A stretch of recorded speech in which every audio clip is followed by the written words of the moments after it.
자, 그럼 이어서 지역별 지방선거 상황 점검해보는 시간 갖겠습니다. 아직 지방선거의 선거구 획정이 결정되지는 않았지만 예비후보 등록이 진행되고 있습니다.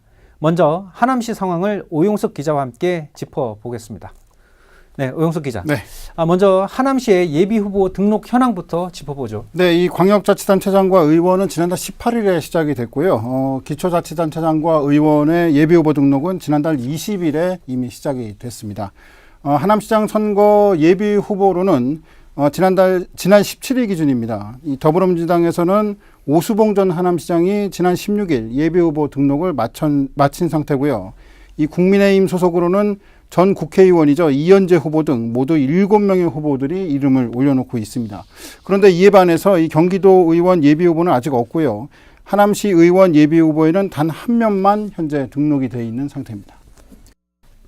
네, 그렇게 보면 하남시장 선거의 열기는 뜨거운데 기초의원은 그렇지 않은 상황이다, 이런 거죠. 네, 그렇습니다. 무엇보다도 이제 선거구 획정이 아직까지 결정이 되지 않았기 때문인데요. 이 선거구 획정은 아시는 것처럼 인구수 증감에 가장 큰 영향을 받게 됩니다. 이 하남시의 경우를 살펴보면요. 지난 2018년 지방선거 당시 인구가 25만 4천여 명에서 지난해 말 기준 32만 명까지 이 8만 명이 넘게 늘어난 상황입니다. 이에 따라서 하남시 최종윤 국회의원실에서 도의원 2명과 시의원 4명, 비례대표 1명 등 모두 7자리를 늘려달라고 이 국회 정치개혁특별위원회에 안을 제출해 놓은 상태입니다.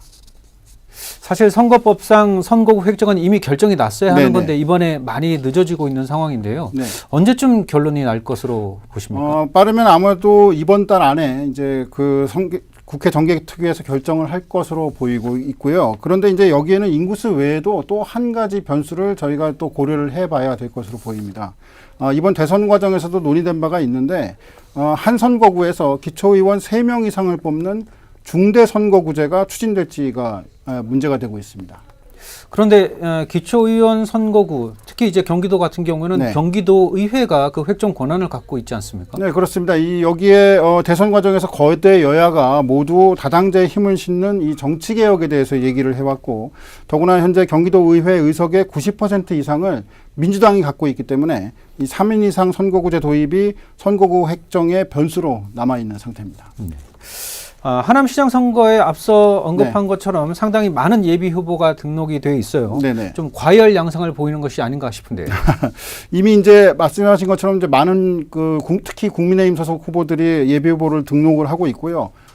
현재 7명이 돼 있는데 이분들 외에도 모두 10여 명의 후보가 자천타천으로 현재 물망에 오르고 있습니다.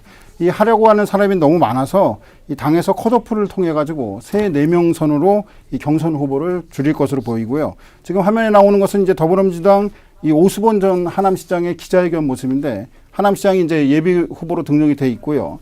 현재 김상호 시장도 재선 출마 의사를 이미 밝힌 상태입니다. 여기에 박미숙 현 하남시 의회 의장도 언론을 통해서 출마 의사를 밝힌 바 있습니다. 자, 이들은 모두 현직 시장과 시의회 의장이기 때문에 예비후보 등록 없이 곧바로 이 당내 경쟁에 공천 경쟁에 참여할 것으로 보입니다. 네, 오영숙 기자 잘 들었습니다. 네.